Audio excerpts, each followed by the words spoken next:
Hey guys, and welcome back to my channel for another serial killer spotlight video. One that I've put off filming for a really long time because, in all honesty, this is kind of a rough one. Even I find this story pretty hard to listen to. But it's one that you guys have requested time and time again, so I'm going to cover it today, and that's the Moors murders.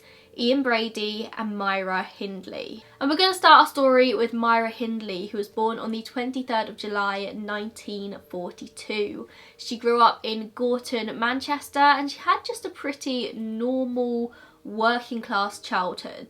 Her family didn't have much money, but neither did anybody else around them. This was the norm for the area at the time, and it was an incredibly close-knit community to grow up in. Her father, Bob, was absent for the first 3 years of her life due to being off in the war fighting.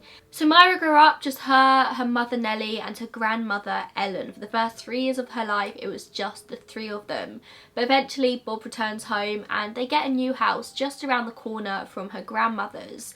And in 1946, a couple of years later, Myra's younger sister Maureen is born. But it wasn't long after this that Myra actually ends up moving back in with her gran. She was allowed to move back in with her gran on the basis that she would return back to her parents' house every single day for her meals. She loved living with her gran. She was loving, she was doting, she gave Myra everything she wanted. She had quite a happy childhood in that sense. And it wasn't strange for Myra to live with her grandmother either. This was quite a normal thing to happen in working class communities. Parents didn't have enough money to raise all of their children, so occasionally some would be sent to live with their grandparents. And because everyone lived in such a close community, this was just very normal. So the whole family had a very happy setup. As with a lot of men who return home from war, Bob began to drink, and this happy household began to be punctuated with blazing rows between Bob and Nellie. Myra told varying stories in prison all those years later about violence in her household growing up. Now bear in mind, although Myra did live with her grandmother Ellen, she was often round her parents' house. She had to be there for every single meal, so she was in that house quite a lot.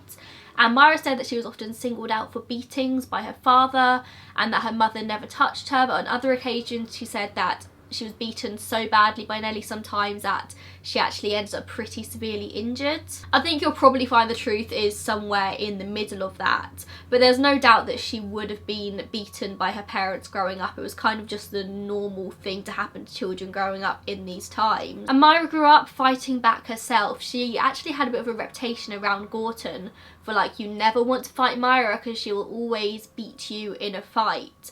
She gained a reputation for her temper, but also it meant that she could stand up for herself and nobody would try it on with Myra. I feel like this would be a good time to tell you where I get all the information for this video. With big cases such as this one, these really huge well-known cases, I often turn to books. I go to Audible, hashtag not sponsored, but if they do want to sponsor me that'd be great.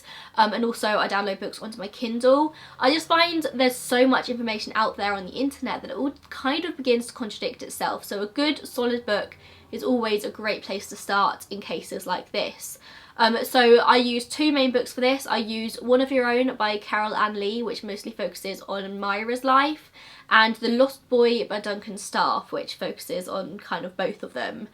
I would highly recommend reading both of them, especially One of Your Own by Carol Ann Lee. That book is incredible. I also watched a documentary on Amazon Prime called The Moors Murders, as well as loads of other documentaries across the internet. As always, I'll link all the sources that I use down below. There are like web pages and stuff as well. For the past few months I've been quite careful to link all my sources down below, so if you ever like are curious about where I get the information for these cases, it's always linked down below if you just want to go and like have a deeper read for yourself. Anyway, I digress. Let's go back to Myra. So throughout her school years, especially in secondary school, Myra was actually a fairly popular kid, more so with the girls than the boys. She never really got that much male attention, but she had a very strong group of friends and she was pretty smart. She excelled particularly in English class. That is when she actually turned up for school. Myra was notorious for skipping school, playing truant, and it kind of became a running joke with her teachers, like, oh, Myra turned up for school today. She was also fantastic at sports. She excelled particularly in like athletics, so javelin, discus. She was great at netball as well, and rounders. She just all round had quite a good reputation around Gorton, and she was also a go-to babysitter. Whenever somebody in Gorton needed a babysitter, Myra and her best friend Pat would usually be top of that list. She loved the kids loved her in return, she would spoil them, and she was just very good at it. So all in all, Myra's childhood was pretty normal. She had a good group of friends, she was good at sports, she was good at school when she turned up. But something that's often sort of spoken about as being a turning point in Myra's life was actually the death of one of her best friends, a boy called Michael Higgins. Now, 14-year-old Myra befriended 13-year-old Michael. She was very protective over him. A lot of the kids used to pick on Michael a lot, and Myra would always be the one to like step up and stand up for him. And the two of them became almost inseparable. And then one day in June 1967, Myra turns down Michael's invitation to go swimming with him in a nearby reservoir. This was something they did quite often. But that day, Myra had plans with other friends. As she's heading home after a day of socialising, a boy actually stops Myra on the bus and tells her that there's been an accident at the reservoir. And Myra, knowing that that's where Michael's been all day, runs there before this boy can even finish his sentence. It turns out that there had been an accident and Michael had drowned after getting cramp in the cold water. He actually had to be dragged up from the bottom of the reservoir by the police. And Myra was absolutely hysterical over the death of her friend. She blamed herself. This girl who never cried over anything. People said they never ever saw her cry until Michael Higgins died. She thought it was her fault. She thought if she'd gone with him that day, then it would never have happened. And I think it took her quite a long time to get over this. Days after her 15th birthday, Myra leaves school and she wants immediately to get into work. She wasn't interested in going to college or furthering her education anyway, she just wanted to start working. So she gets a job as a junior clerk at an engineering company. The pay was good, she enjoyed the job and she made friends with some of her colleagues.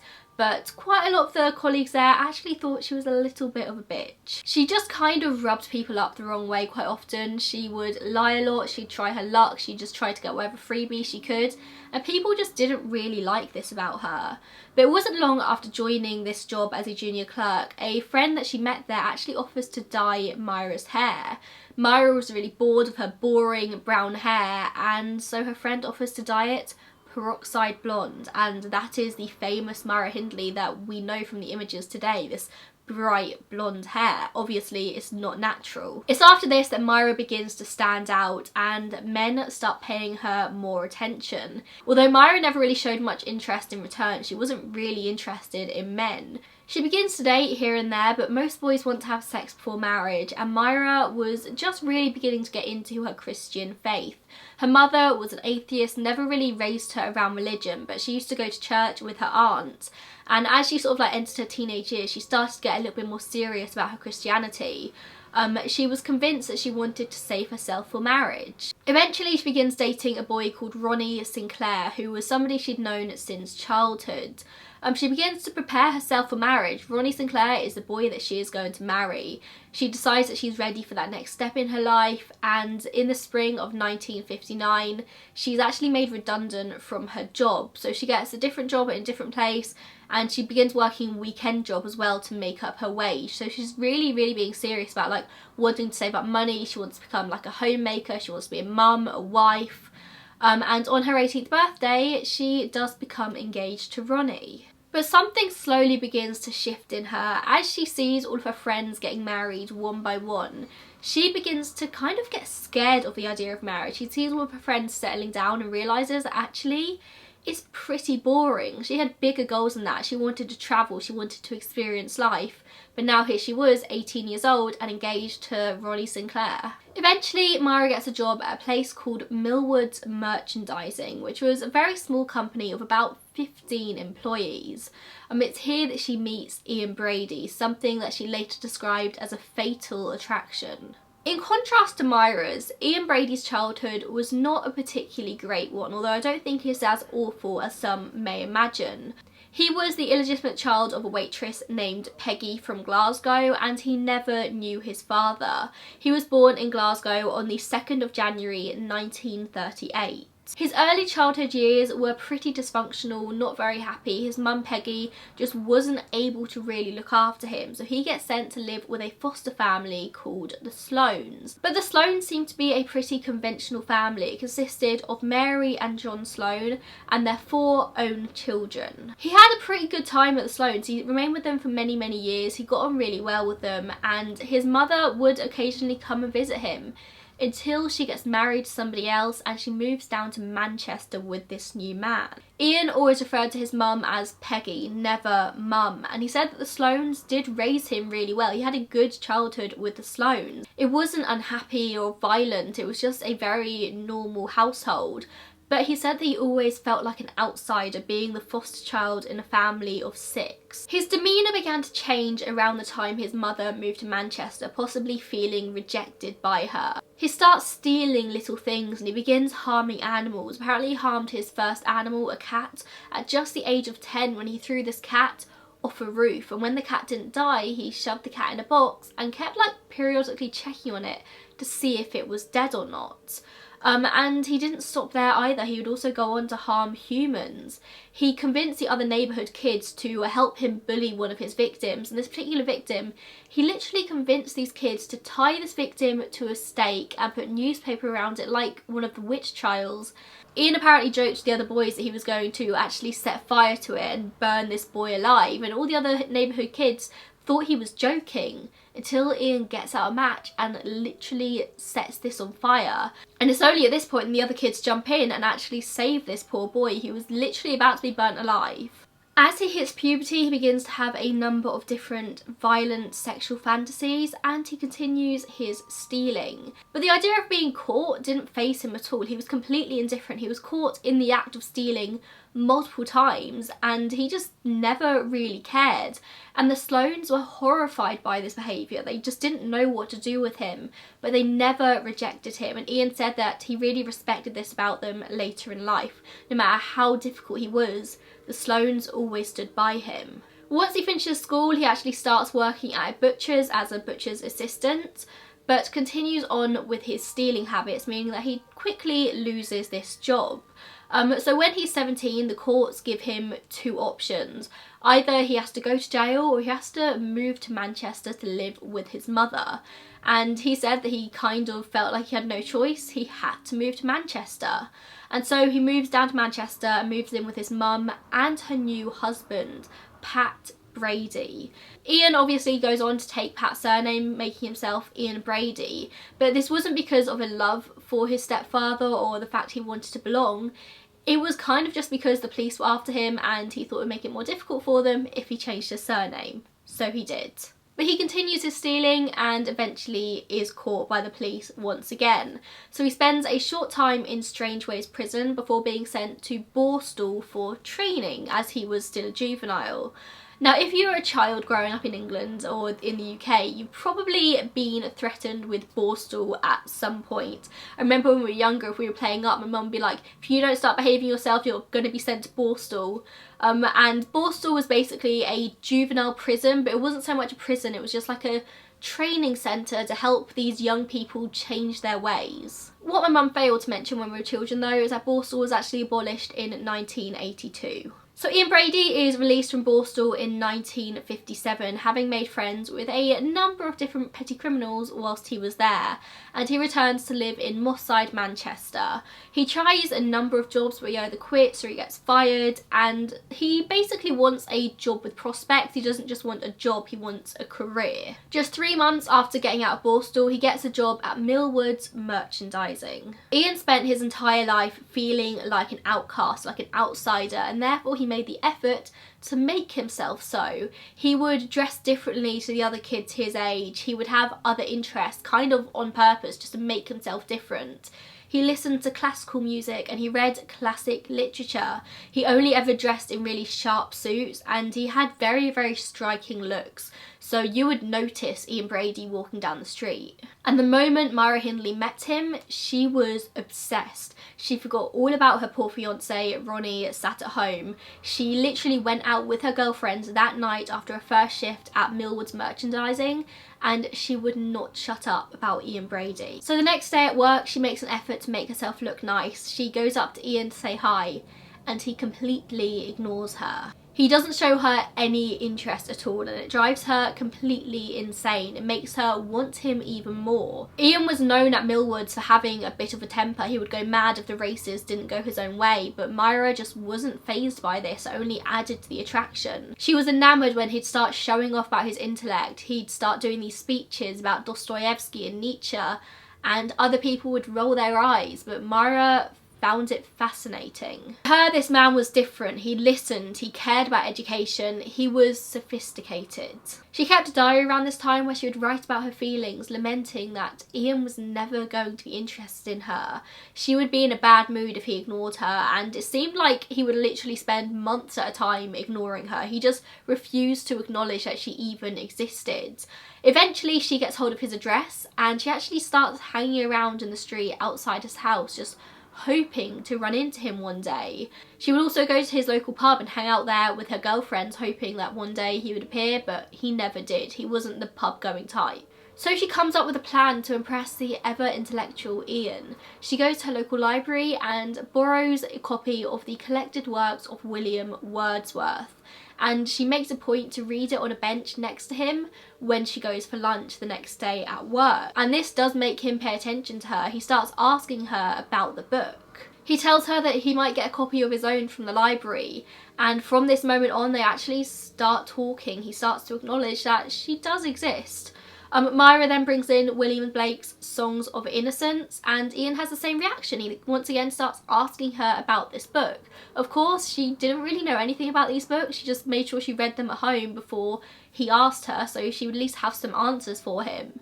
It's around this time that Myra finally tells Ronnie that the engagement is off. Around Christmas time, Millwoods had a small Christmas party during the day, and at the party Ian approached Myra and asked if she wanted to dance with him before they went off for a walk together. Ian asked her to go on a date that night to get a few drinks, and Myra immediately says yes. This was her dream come true. She'd been thinking about this day for a very, very long time.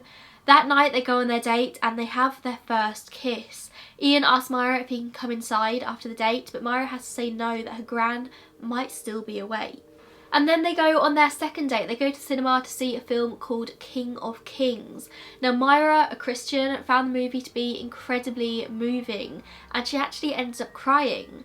Ian scoffed at her tears. He then takes her for drinks where he dissects the entire film in his intellectual way that he does, and he also dissects her entire religion. She tries very feebly to fight back to defend her religion, but Ian hates it and he makes sure she knows it. They continue dating and eventually they have sex, even though Myra had said for years that she was saving herself for marriage. Myra said that the sex was an act of semi-violence. Ian would bite her and hurt her, but being inexperienced, she didn't really know anything else, and she enjoyed it.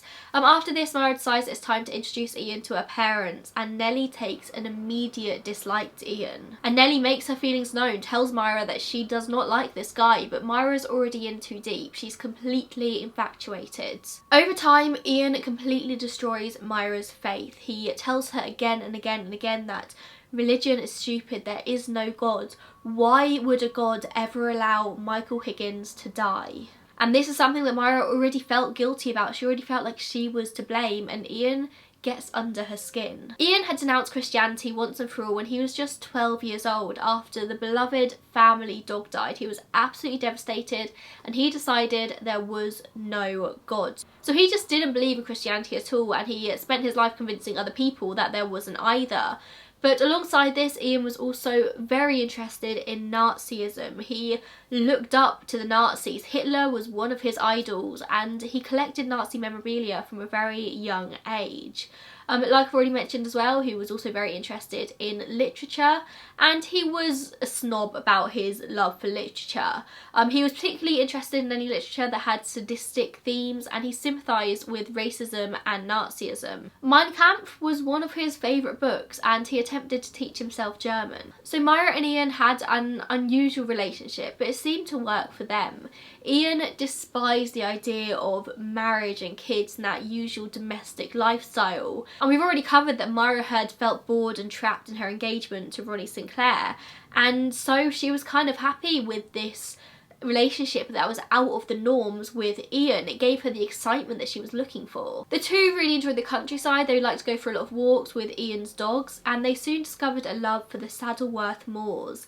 It was in the moors for the first time that Ian spoke to Myra about how he would occasionally switch on the dark, this dark side in him. He confided in Myra about all of the dark things he'd done in his life, about his dark, violent fantasies. He would talk to her about how he wanted to commit the perfect robbery and that he wanted to commit it with her. He later said that Myra's complete belief in him, the amount that she looked up to him and adored him, actually gave him the confidence that he didn't previously have. Over the months, these discussions would slowly turn darker, occasionally involving the murder of children. Ian makes Myra read a book called Compulsions by Maya Levin, and Compulsions is about two men who kill a Chicago schoolboy with no other motive than wanting to commit the perfect crime.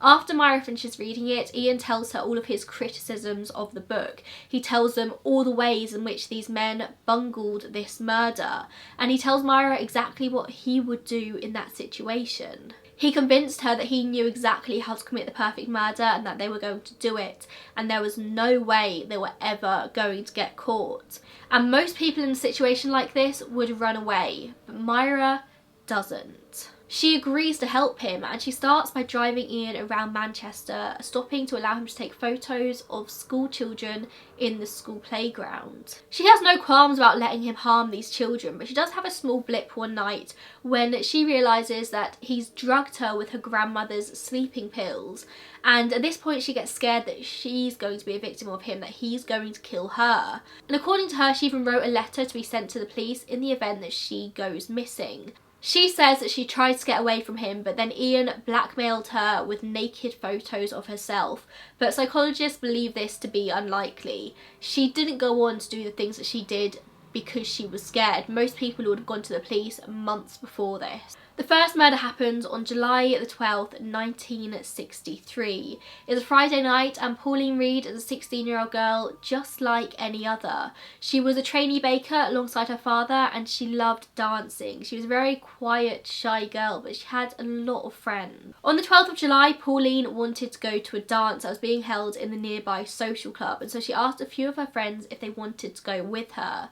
But all of her friends' parents said no because they knew there'd be alcohol there. Pauline heads home and asks her mother Joan if she can help her convince her friends' parents to let them come out with her, but that she's going to go by herself regardless. So Pauline puts on a new dress and her mother puts a locket around her neck, and she gets ready to go to this dance alone. Pauline and Joan then walk to a couple of her friends' houses to see if they can convince the mothers to let them go, but to no avail.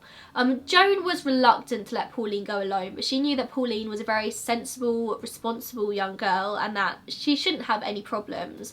And so she kisses her goodbye, and Pauline begins the 1 kilometre walk to the social club. At the same time, Myra and Ian set off, ready to commit their perfect murder. Ian had meticulously planned every single moment of what was about to happen. Myra was to drive their van around the local area, and he was to follow behind on his motorcycle. When he saw a victim that he would like her to pick up, he was going to flash his headlights at her, and Myra was to stop and offer that person a lift. They knew that a child was more likely to get in the car with a female than a male. They first drive down Gorton Lane, and Ian flashes his headlights as a little 8-year-old girl walks past. But Myra knew this 8-year-old girl and she refuses to stop.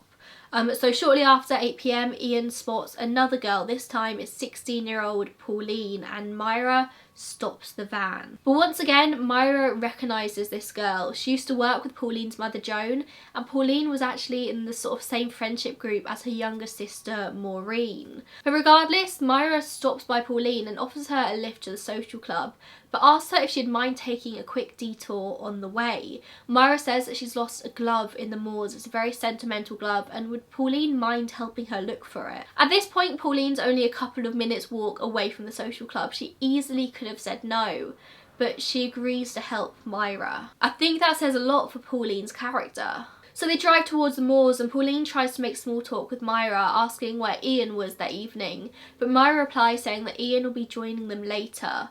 In reality, he's following them on his motorcycle. Eventually, Myra pulls up at the side of the road in the moors and gets out of the van. And both Myra and Ian give very different accounts of what happened next. Pauline's best friend Pat couldn't believe it when she heard that little shy Pauline was going to the dance on her own. So she calls another one of their friends and they make plans to surprise and meet Pauline.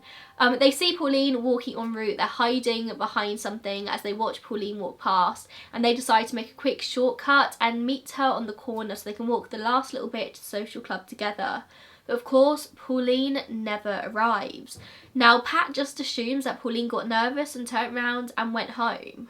But by this point, Pauline would have been in Myra's car. Myra says that her and Pauline start searching for this glove, and she feigns surprise when Ian suddenly turns up. She then says that she heads back to the van as Ian leads Pauline further into the moors.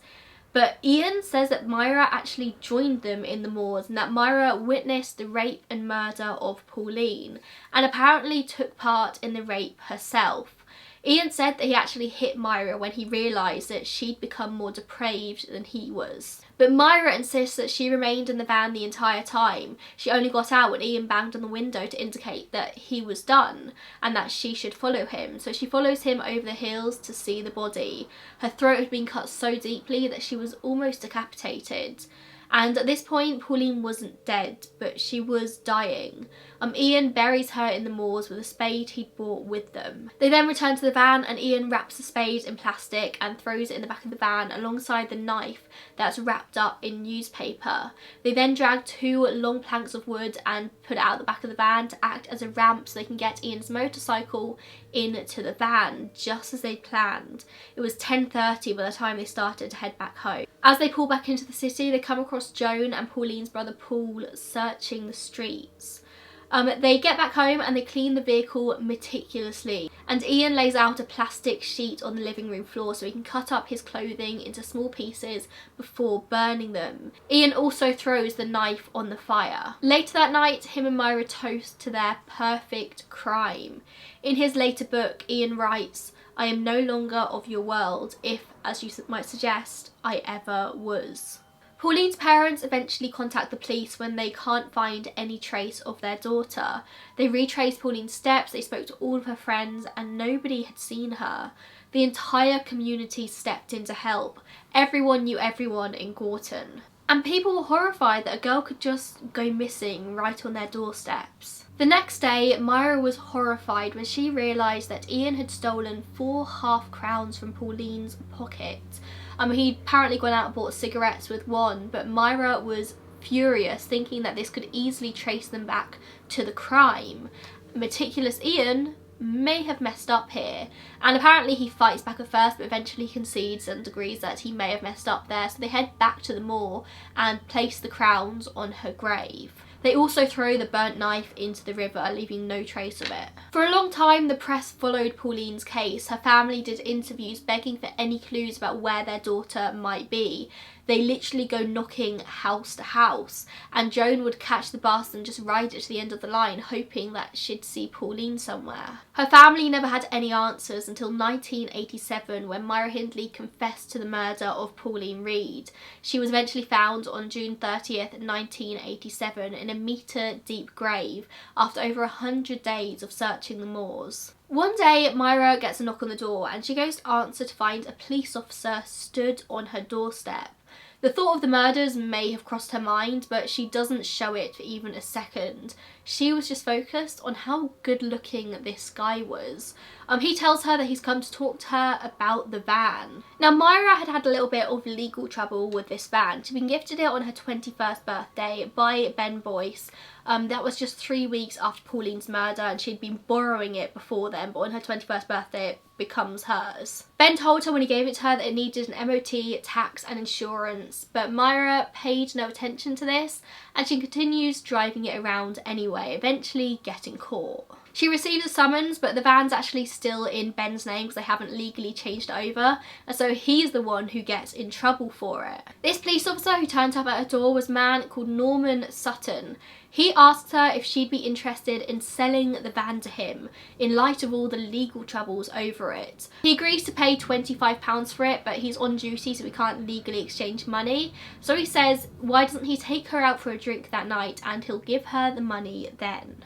She says yes, she does want to go for a drink, and her and Ian laugh over the fact that a police officer wanted to buy the van that they'd committed murder with. So Myra goes on her date with Norman and the two end up sleeping together that night, even though he knew all about Ian. Apparently Norman and Myra would actually discuss how Myra should become a police officer herself, and it seems that she actually may have started to take the steps to become a police officer.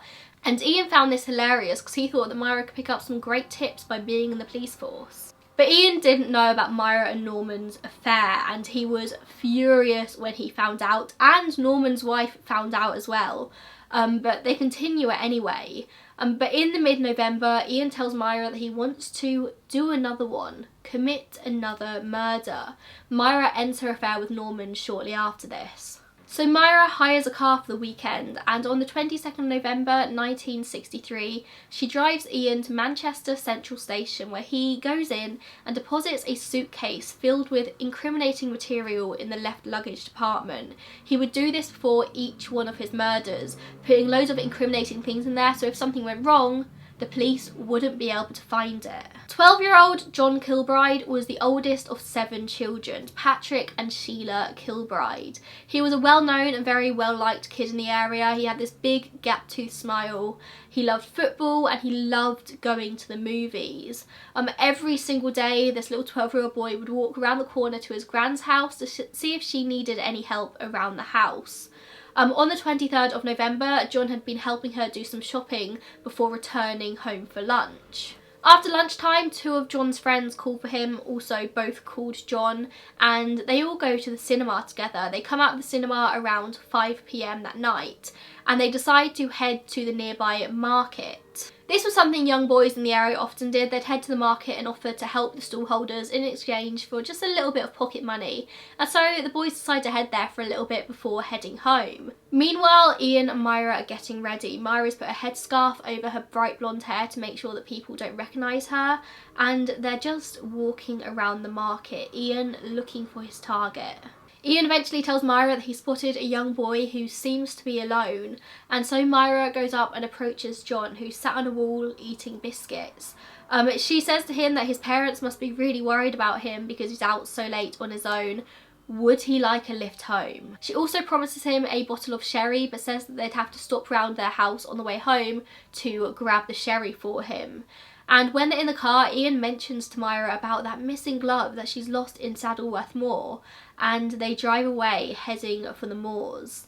Ian walks into the moors with John, and I don't think I need to go into details about what happens next. Ian strangles him with a cord and buries him, and Myra once again drives them both home. They remove all traces of John's murder, just as they did with Pauline's. Meanwhile, John's family are at home worrying about their son, who would always be home by 5 PM at the latest. Eventually, they call the police. The next day, the start of the search takes place, with police focusing all of their effort on the market. They put in huge amounts of effort, huge amounts of manpower, to no avail. Over the coming weeks, Ian and Myra would regularly visit the Kilbrides' street, and they would just sit there watching the house, watching people coming and going. They would also regularly return to the gravesite to ensure that it hadn't been touched. Over the coming months, they'd visit the moors often, taking their new puppy Puppet with them. This would be something they'd do quite often. Apparently Ian felt at peace being around these graves. They'd go back with Puppet and they would take photos at the grave sites. Of course, no one else would know what these photos were. It just looked like Myra and Ian and the puppy having fun in the moors. There's actually a really famous photo of Myra crouched down with Puppet over what later would be known to be John's grave. After their later capture, hundreds of these countryside photos were discovered in their home, and the authorities would use them to try and locate the graves. and this was just a small souvenir that Ian liked to have of the murders. At the beginning of June the next year, Ian was ready for yet another one, and the next child is a name that most people in the UK have probably heard of, maybe the most famous victim of Ian and Myra. His name has appeared over and over again in the media of the past few years, and that's Keith Bennett. Keith was 12 years old and lived with his loving family, his mother Winnie, his stepfather Jimmy, and his siblings. Keith loved football, he loved playing with his siblings. His best friend was his stepsister Susan, who was about the same age as him, and the two of them were just absolutely inseparable. The Bennett siblings often spent the night around their grandmother's house, Gertrude's, and so on the 16th of June, Winnie arranges for the children to go over and stay at their grandmother's house. 3 of the children left earlier to go round there, but Keith and Winnie trailed behind. Winnie walks Keith to the corner and watches him as he crosses the road because he'd recently broken his glasses and she wanted to make sure that he was safe going across the road. And so he crosses safely, he waves, they say bye, and that's the last time Winnie ever saw her son. Keith never arrives at his grandmother's house. As he's walking, Myra drives past with Ian in the car and stops next to him, rolling down her window and asking him if he would mind helping her carry some boxes from the off licence, saying that Ian is going to be helping too. Keith agrees to help out, climbing in the car, and once Keith's in the car they once again mention this lost glove in the moor and would he mind helping them look for it. Ian disappears into the moors once again, this time with Keith, and the same thing happens to him as what happened to little John Kilbride, but this time Ian takes a photo before he buries Keith's body. Now Keith's family didn't actually notice he was missing until the next morning. Winnie just assumed that he arrived at his grandmother's house, but when he didn't arrive at his grandmother's house, his grandmother just assumed that he changed his mind and wanted to stay home. There were no landlines in these days, it wasn't easy to communicate, and so they just didn't. At 8:30 the next morning, Gertrude takes the kids home and Winnie opens the door and says, "Where's my Keith?" And that's when the two of them realise that neither of them have him. They go into a panic and they immediately call the police. The press soon pick up on Keith's story and his story is circulated. People begin to make links to the disappearance of John Kilbride and Pauline Reed as well. 3 children go missing within just a few months of each other is almost unheard of. The disappearance actually caused so much stress for the family that very heavily pregnant Winnie actually ends up going into labour early, and she ends up giving birth to a healthy baby. And the police actually focus all of their attention on Keith's stepfather, Jimmy. Jimmy remained the #1 suspect in this case for many years. He was questioned again and again and again. And luckily for Jimmy, Winnie stood by him throughout everything. Winnie knew that he had nothing to do with it. And Winnie actually even ended up going into the police station and threatening the police, telling them that they need to leave Jimmy alone and they need to start looking for the actual perpetrator. The next victim was a 10-year-old girl called Leslie Ann Downey. She had 3 brothers and lived with her mother Anne and her partner Alan. Leslie was a quiet girl, but she loved to sing and dance, very, very similar to Pauline. She disappeared on Boxing Day 1964, a time that should have been full of happiness and joy for the family, suddenly takes a turn for the worse. Leslie spent that morning playing with all of her new toys before going to the fair that afternoon with friends. She leaves the house shortly after 4 p.m. and at 6 p.m. is still at the fair watching the dodgems. As Leslie stood there watching the dodgems, Ian and Myra walked past carrying a huge amount of groceries in their arms.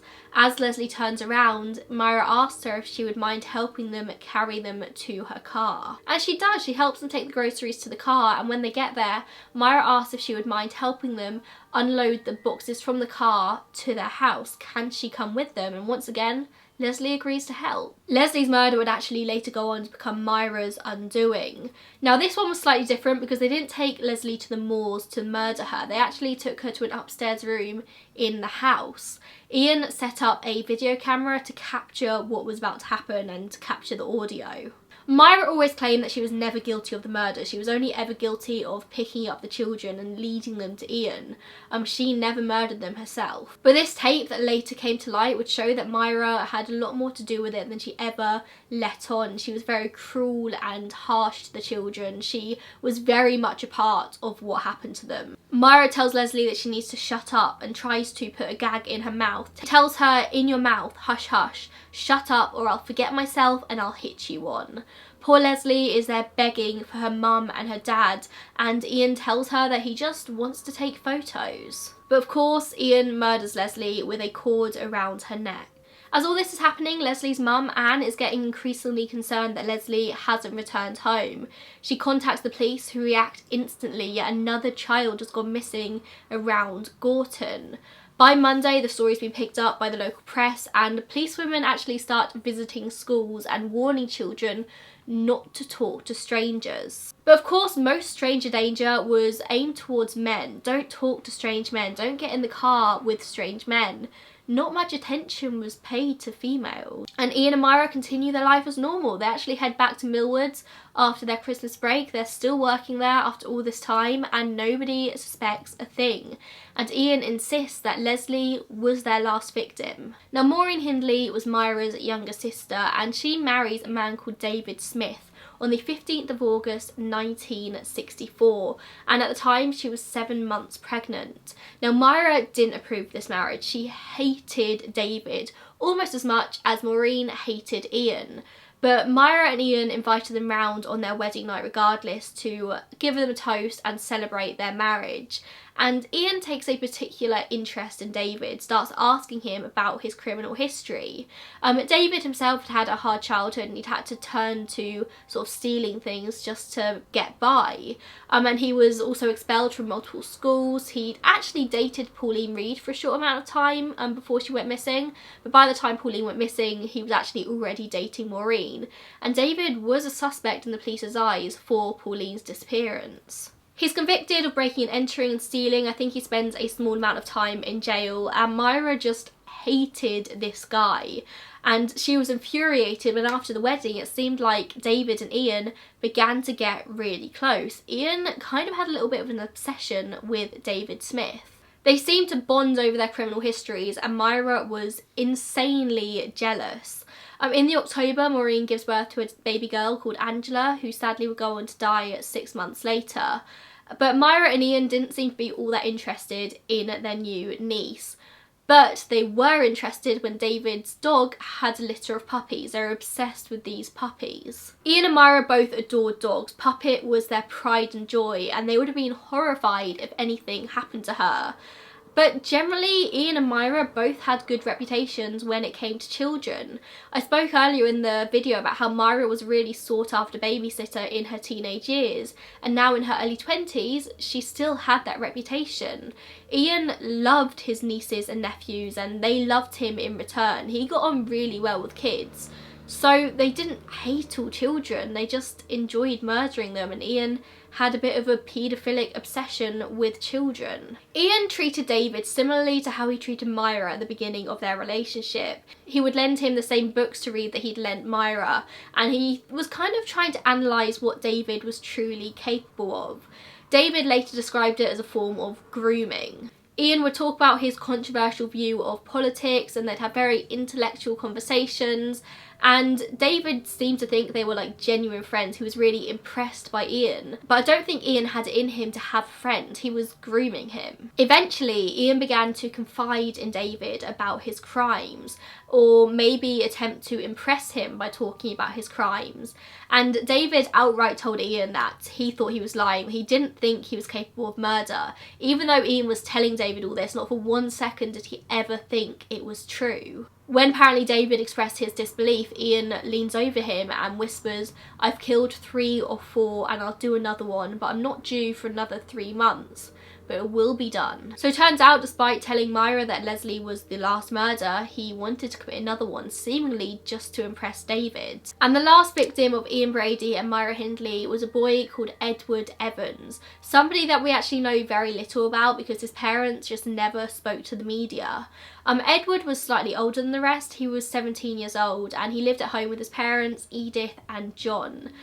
Ian would later claim that apparently Edward was a homosexual and that he'd met him in the gay bars on Canal Street. Obviously this can't be confirmed, but it does seem that Edward may have known Ian before this. On the evening of the 6th of October 1965, Myra once again drives Ian to Manchester Central train station, where he drops off a suitcase filled with incriminating evidence. She then waits outside whilst Ian hunts for his prey, returning back just minutes later with Edward Evans, who happily went with them in their car. But this time Ian's got a slightly different plan in mind. They head back to the house, and as they get out of the car, Ian says to Myra, "Go get David." Ian wanted David to witness him in action, or maybe even help him out, or just to show off. Ian had told David that he had murdered, and he wanted to prove that he was capable of murder. So Myra walks around to Maureen and David's house under the guise of wanting to talk to Maureen about something, and then says, "Can David walk me home? It's getting late and I don't want to walk in the dark on my own." So David says he will do. They walk into the house, which is actually a house that Myra still shared with her gran, who was sleeping upstairs the entire time. And as they walk in, David hears a scream. Myra tells him that he'd better go in and help. David has no idea what's going on, but he walks into the living room to find Ian stood over Edward, who's either lying on the floor or sat on the sofa. Different sources say different things. Ian's holding a hatchet, and David just watches, frozen in disbelief, as Ian attacks this boy, hitting him again and again and again. Eventually gets a cord and wraps it around his neck, strangling him. David says that Ian didn't say a word to him the entire time, didn't even acknowledge he was there, and he just stood there frozen whilst Myra stood watching. David didn't know what to do with himself. He just witnessed a murder and he hadn't been able to do anything, and he had no doubt in his mind that if he made the wrong move here, he would also be murdered.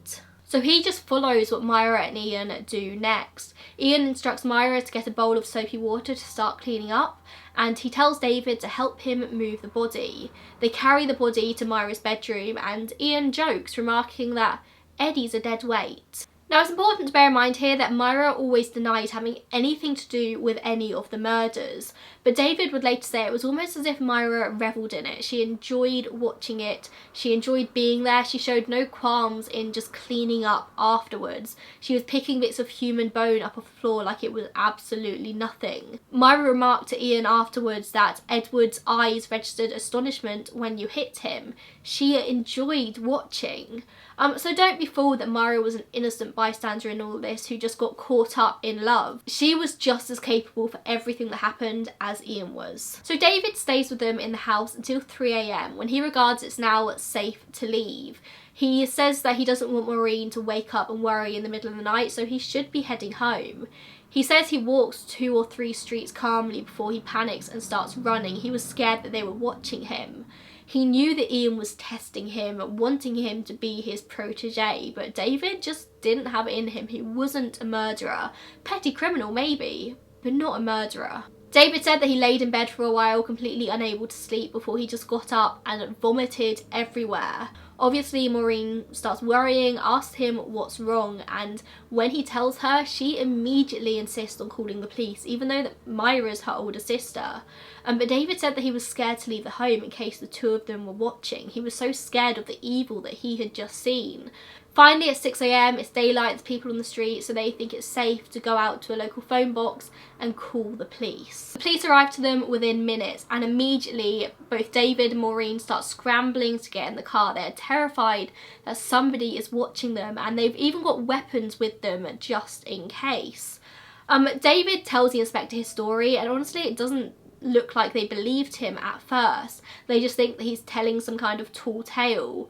But they decide to send officers round to Myra and Ian's to investigate, just in case. Superintendent Bob Talbot is the one to knock at the door, choosing to go to the back door instead of the front. And Myra answers. He asks her if her husband is in, to which she replies, "I don't have a husband." But then he says, "I'm a police superintendent and I have reason to believe that there is a man in this house." Myra shows no reaction to there being the police at her door, and once again replies saying, "There's no man here." But Talbot knows better. He pushes himself in, and as he does so, Myra just says he's in the other room. So Talbot heads to the other room and finds Ian. Ian later said that he'd always planned to shoot the police if they came into his house. He planned to shoot the police, then shoot Myra, then shoot himself. But that morning, they were caught off guard. He didn't have his gun on him. The police search the home and they find a locked door, which Myra says she can't open because she's left the key at work. And when it's suggested that actually they'll just kick the door down instead, it doesn't matter, there's no key, Myra miraculously finds it in her handbag. So she hands the police the key, they open the door and they find the body of Edward Evan. As Ian's arrested, he says, "Eddie and I had a row and things got out of hand." And Myra isn't arrested at this point, but she insists on going down to the police station with Puppet and just waiting. Ian tells the police a story of a row between him and Eddie, and the row got out of hand and Eddie ended up dying. He said that David helped with the murder, and Myra is also questioned that afternoon. She says, "I don't know and I'm not saying anything. Ask Ian, my story is the same as Ian's." She refuses to make him look guilty. Eventually Myra does tell her version of the story with some blazing discrepancies to Ian's, but she stands staunch in her version of events. She refuses to change them, and she is determined to have David Smith blamed for everything. Even whilst Ian sometimes cracked during questioning, Myra never did. She was stony-faced. She didn't let anything get to her. Investigators return to the house and they find a brown wallet in Myra's car. Inside there's 3 sheets of paper which the police officer finds to be unmistakably a blueprint for murder. Every single little thing is written on these sheets. Each small thing is accounted for. How to clean a hatchet, how to clean the car, how to clean the gun.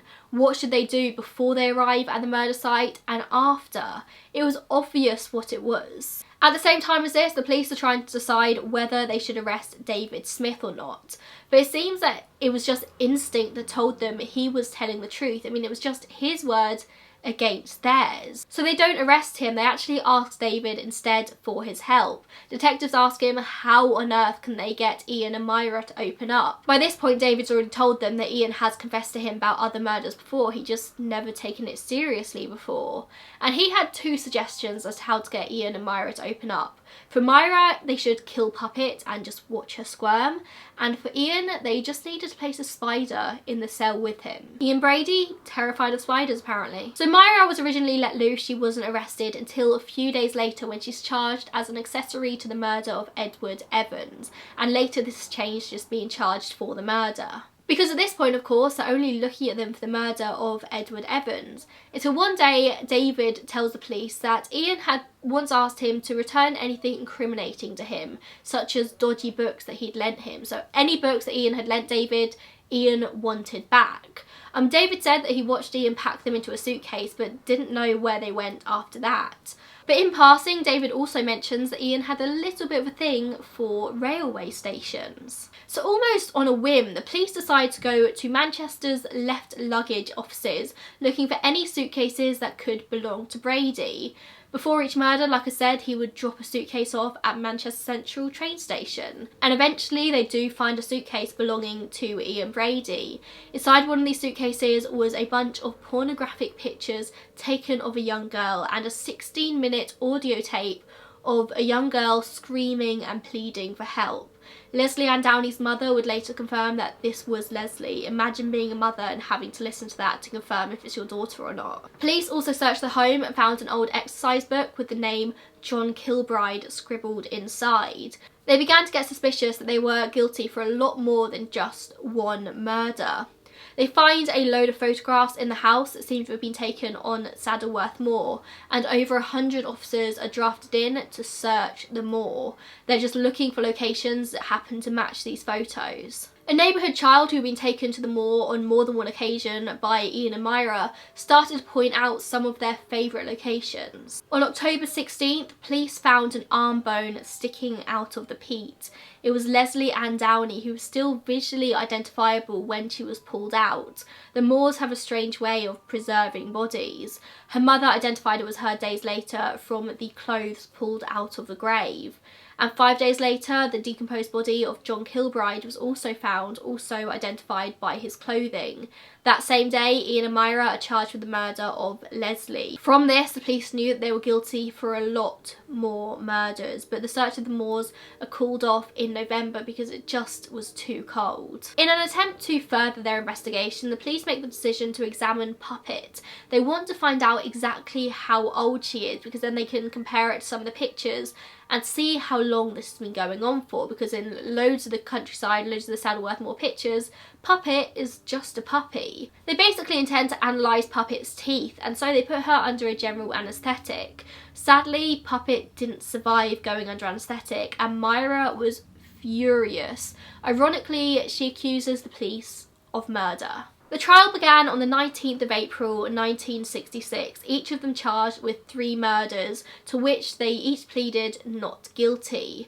David was actually the key witness to Edward's murder, but it was actually later revealed that he'd started an agreement with a newspaper, and this was said to be a gross interference of the court of justice. So David wasn't really a reliable witness anymore. He went up on the stand and he did everything, but when it was found out that he was just going to be selling what was said to the press, people trusted him significantly less, but he was still a good witness. The tape recording of Leslie is played in court, and this would be Myra's downfall, as Myra was sort of like playing the victim for the most part. Her defence was that Ian made her do a lot of this stuff. She said what she'd done for love, that she'd never participated in any of the murders. She was only guilty of picking up the children and being the getaway driver. But in this recording, she came across really cruel and harsh. It wasn't the sound of somebody trying to like comfort this young girl. She was nasty. She was involved. Myra also denied any knowledge of the photos on Saddleworth Moor, and it's revealed that Edward Evans died of strangulation, not of axe wounds, and therefore this couldn't have been an accident. I mean, the police already knew it wasn't an accident. I mean, you don't hit somebody repeatedly with a hatchet just if you're like having an accidental fight. But the fact that he was strangled afterwards proved even further that this was intentional. Myra actually becomes the centre of the media's attention. The media was obsessed with Myra Hindley. They scrambled to get any information at all that they could. Everything about her court appearances, to the clothes she wore, to the expression she wore on her face, was analysed in the papers. And I just find that interesting because Myra and Ian appeared in court at the same time. It was the same trial, but Ian was barely mentioned. It was all about Myra. At the time of the trial, Myra was just 23 years old and Ian was 28. So young to commit the amount of evil that they did. It seems that in court, Ian and Myra actually did everything they could to defend the other. They didn't turn against each other at any point. Ian and Myra had a plan, and that was for Myra to get the minimum sentence that she could, so then she could go out and travel and send him letters about all of her travelling. He could live vicariously through her. Of course, that didn't quite go to plan, because on the 6th of May, after just 2 hours of deliberation, Ian Brady was found guilty of all 3 murders, and Myra Hindley was found guilty of the murders of Leslie Downey and Edward Evans, and an accessory after the fact in the case of John Kilbride. The death trial in the UK had actually been abolished whilst they were in holding, and so they were given the strictest sentence that they could be, life imprisonment. Ian was given 3 consecutive life sentences, and Myra was given 2 with an additional 10 years for being an accessory to John Kilbride. They remained very tight-lipped about any other accusations for years. They never admitted to Keith Bennett or Pauline Reed until 1985, when Ian allegedly confessed to a journalist that he'd been responsible for both of these murders. The police weren't exactly shocked. They'd long suspected this anyway, but on the back of this, both the cases were reopened. The police resumed their search of Saddleworth Moor using the photos as a map. In November 1986, Winnie Johnson actually wrote a letter to Myra in prison, asking her, begging her to tell her what happened to her son. Now, Myra said that she was actually very moved by these letters, and so she contacts the authorities herself. And while she refuses to admit any involvement in his murder, she says that she'll help them look for the body. So in December 1986, she actually goes and visits the moors with the police to help them search, and it doesn't really do anything. But there may have been another motive for her wanting to help. It had been widely publicised for a while that Ian's mental health was deteriorating very quickly in prison. Her and Ian no longer spoke, and she may have been concerned that he was going to be the one to spill the beans, but she was actually filing appeal after appeal after appeal, and she wanted to be released from prison, so she thought if she helped the police, it would look good on her rather than if Ian started to say things that she didn't want him to say. When the 2 were first convicted, they regularly wrote to each other. They even sought permission to marry, but Myra refused to accept her guilt. She blamed everything on Ian and David. And Ian at least fully accepted what he'd done. He knew that he'd murdered kids, he knew this was a bad thing, and he accepted that he was probably going to spend the rest of his life in prison. But Myra was just launching all these appeals saying that she hadn't done anything wrong, that she was a victim of a miscarriage of justice.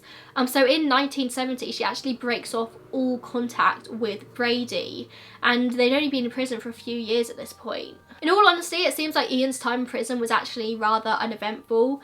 He went to Durham prison where he straight up asked to be kept in solitary confinement, and he spent 19 years in prison before being diagnosed as a psychopath and being sent to high security Park Lane Hospital, where he spent many years. He outright said that he never wanted to be released, saying that he knew his crimes meant permanent incarceration and he wanted to be in jail in hospital forever. Myra, not so much. She fights to be freed for years and years until 1987, when she makes a shock confession. She said that she was admitting knowledge and involvement in the killings, but she did not commit the actual murders themselves.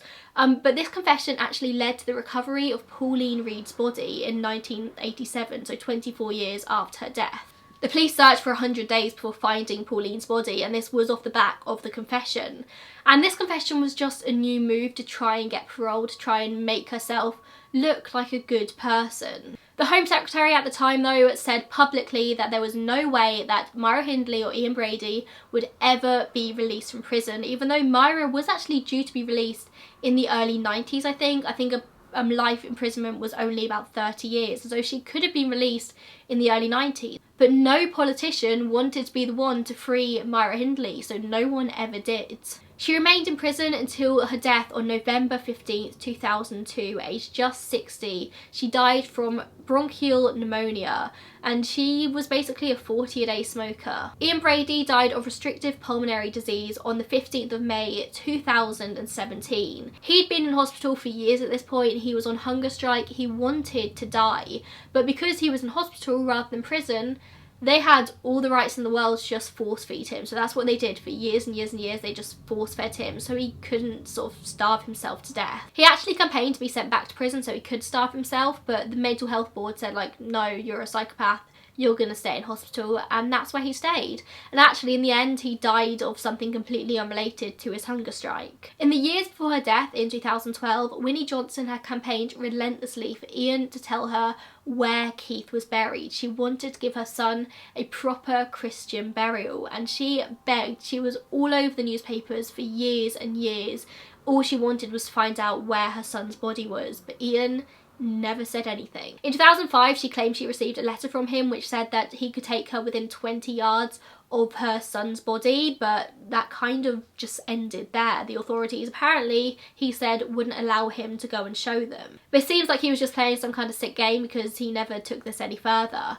Winnie, like I said, sadly died in 2012, never finding out where her son's body was buried. He remains the only child, the only victim of the Moors murders that hasn't been found. Ian Brady and Myra Hindley are possibly two of the most evil murderers I've ever covered on this channel, and that is saying something. I think to kill children is just one step further than even killing adults. Ian always maintained that the murders were just meant to be like a year-long thing. He just wanted to see if he could commit these perfect murders, and he did. And then he intended to move on. He wanted to become a robber. He wanted to do bank robberies, which I think makes this even worse. He didn't have this compulsion to kill like so many serial killers claim they do. It's not something that he can't help. He killed these children just because he wanted to commit the perfect murder, the perfect crime. It seems he was more than willing to stop after Leslie Downey, but then he wanted to impress David Smith, who didn't believe he could commit a murder. So then Edward Evans dies as well. In my eyes, Ian was always going to go on to do what he did. He was always a sadistic, disgusting person. Myra may have had a chance if she'd never met Ian. Even she said that herself. But I don't think that makes her any less culpable for the murders. She knew what she was doing. She is just as guilty as Ian did. Even if she never did actually murder any of these children, she literally led them, walked them to their deaths, and she was fine with that. Myra always tried to play the victim, but she was just as evil as he was. Of course, a lot of people believe that there may have been more murders than just the 5, but I suppose we will probably never know now. And that's the story of Ian Brady and Myra Hindley. Please let me know who you'd like to see in next month's Serial Killer Spotlight video. Thank you for watching, and I'll see you then. Bye guys.